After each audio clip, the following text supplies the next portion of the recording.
How's it going, everybody? Geeky Gambit here, and What If Peggy Carter Was the First Avenger aired last night, and it appears the internet is booming with complaints. Surprisingly enough, it seems to be for reasons that I personally thought the show excelled at. Specifically, the pacing and the animation some people seem to dislike. Saying things like the show was too short and too jam-packed, or the animation was off, or voice acting didn't seem right. I completely disagree with all of that. I think the show moved along very smoothly, considering it went over a story in which, for the most part, we already knew. I thought the animation was on point and everything that I personally want from a comic book animation show. While we didn't get any boom or bam bubbles, we did get more subtle things, such as the white lines of impact when Peggy Carter is punching the punching bag, which to me I thought was an excellent touch.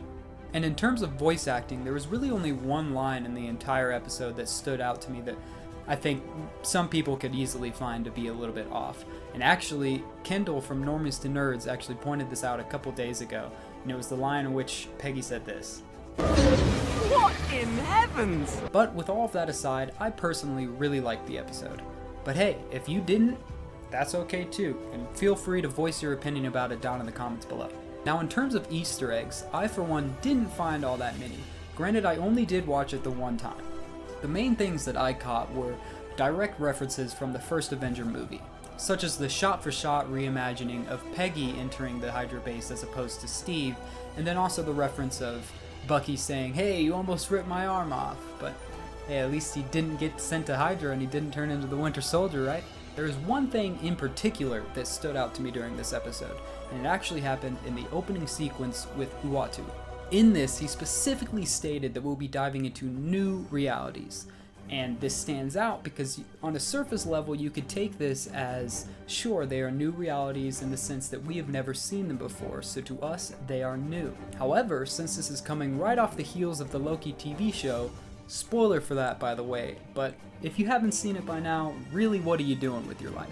Anyways, because of the ending of Loki breaking off the multiverse, this could also be interpreted as these universes are the multiple universes in which were created when Sylvie killed He Who Remains or Kang, which would make for a much more interesting story and would also add the validity to us seeing some of these characters in live action in the future. Whether that be Multiverse of Madness, Spider-Man No Way Home, or Secret Wars, because I do believe that to still be on the table.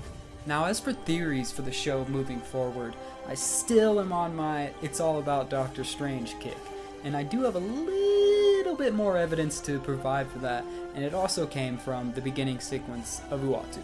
This time, however, I'm referencing when he specifically says his most famous line ever, "I will not interfere." Well, take a walk with me as we look at all the times Uatu proves himself to be a big, fat liar.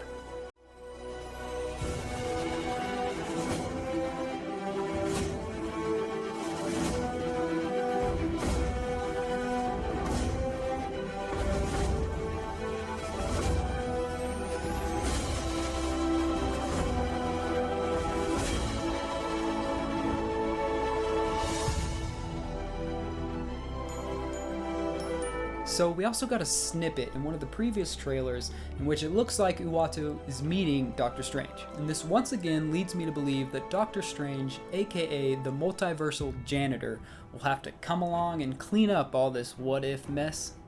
I'm guessing this won't really happen until the later part of the series. Likely it could be during the evil Doctor Strange episode in which something super crazy and super multiversal happens, in which Uatu then has to interfere, contact Doctor Strange to get his help. Basically say something along the lines of, "Hey, this evil version of yourself is causing a lot of problems. You mind cleaning this up?" And of course, he will. Bada bing, bada boom, connective tissue. Of course, he's likely going to have to recruit some of the characters we see in the earlier episodes, because as we all know, the evil form of ourselves is always much stronger than the good version for whatever reason. So we know our boy's gonna need some backup.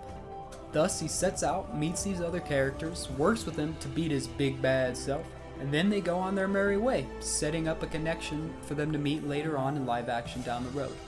That's my theory. It has been since day one. I'm sticking with it. Whether it be wrong or right, this is my Mephisto. I'm sticking with it. Let me know what you guys think about this series. Do you think there's going to be any connective tissue at all?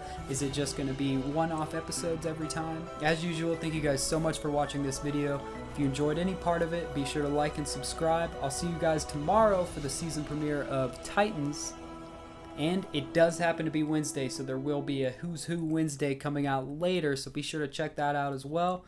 Until then, peace out.